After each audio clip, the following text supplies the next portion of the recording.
In the late 1970s and early 1980s, the toy industry was wrestling with a huge surge of interest in science fiction properties.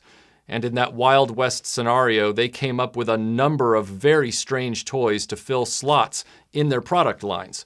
For example, the Kenner Star Wars line just invented the Imperial Troop Transporter because they needed a vehicle in that price range. And then in the mid-1980s, they would do it again with the Superpowers line with Superman's Justice Jogger. But the most bizarre of them all has to be the Mattel Battlestar Galactica Colonial Stellar Probe. As we've discussed in previous videos, Mattel wasn't going to miss out on another Star Wars, and so when the Battlestar Galactica license came up a year later, they said, "We want that." But then they made a bafflingly stupid decision. They decided instead of going with the Kenner Star Wars formula, they were going to rescale all of the vehicles smaller than the action figures. So you had action figures without vehicles in the Star Wars scale, and you had vehicles with tiny figurines as a parallel product line. And in the middle of all of that, they invented vehicles to go with this fleet that weren't in the show at all. And one of them was the Colonial Stellar Probe.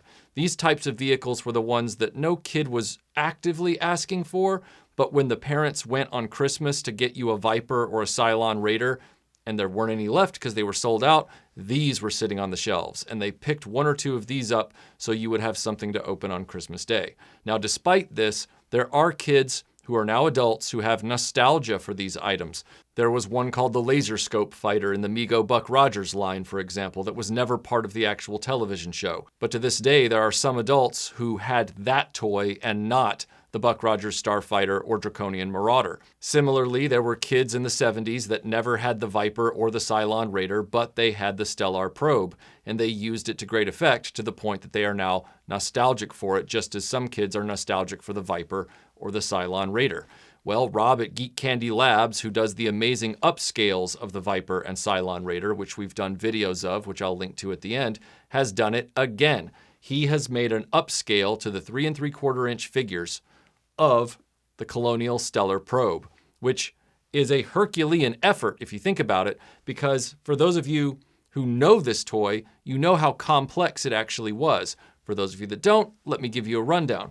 This is a wholly modular toy. It's meant to be almost like a parts former toy on top of being a spaceship. So you can configure it a bazillion different ways. You can create a huge space rocket out of the main fuselage body and then the parts for the satellite pieces. You can make a large fighter that looks like it could be going interstellar between galaxies or between solar systems. And then you can make a smaller fighter out of it that looks a lot like the Viper and is more of an attack fighter. You can even make a drone fighter with it. There's a million things you can do with this. And Rob decided to tackle the effort of upscaling it. And he's done an amazing job getting everything to click together. Very, very nice tight joints. Nothing's gonna, just slide out. It's not a simulation. It is an actual functional Stellar Probe scaled up. As with the Viper, it does fit an action figure from the Battlestar Galactica line in the cockpit with an opening canopy. The 3D printing that he's using is just like he did on his Buck Rogers Starfighter and his Colonial Viper and his Land Ram and his Cylon Raider. It is a very robust, heavy print, which is great. The only drawback to this type of material, as always with 3D printing, is that stickers don't really adhere to it very well. So the stickers that he provides, which are die cut and very nice and look exactly like the original Mattel stickers, they're gonna need a little help in the future because they just can't grip the surface of this material. Rob has engineered the satellite flaps. They work just like they did on the original toy for the back engine piece of the satellite pod. And as always, Rob has put 3 functional missile launchers onto this toy, just like Mattel did in the late 70s.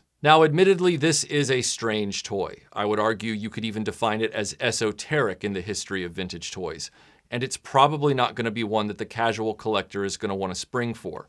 This is one for those who really live and breathe Battlestar Galactica and the merchandise of the late 70s, or the person who grew up with this toy and didn't have the others and has immense nostalgia for it and wants to finally put their action figures in the vehicle like they always dreamed they could. Regardless of whether or not you have enough nostalgia to want to own one of these yourself, or you're content to just admire it from afar, it is so great and gratifying to see GeekCandyLabs continuing to put out new ideas and new upscales. because they are one of the best fan maker toy companies out there, and they're continuing to validate independent toys in this space. So thanks for watching this, everyone. The link to GeekCandyLabs is in the description below, and we will see you on the next video. Hope you enjoyed that, everybody. If you want to see more videos about Battlestar Galactica upscales, you can watch our Colonial Viper review here, or our Cylon Raider review here.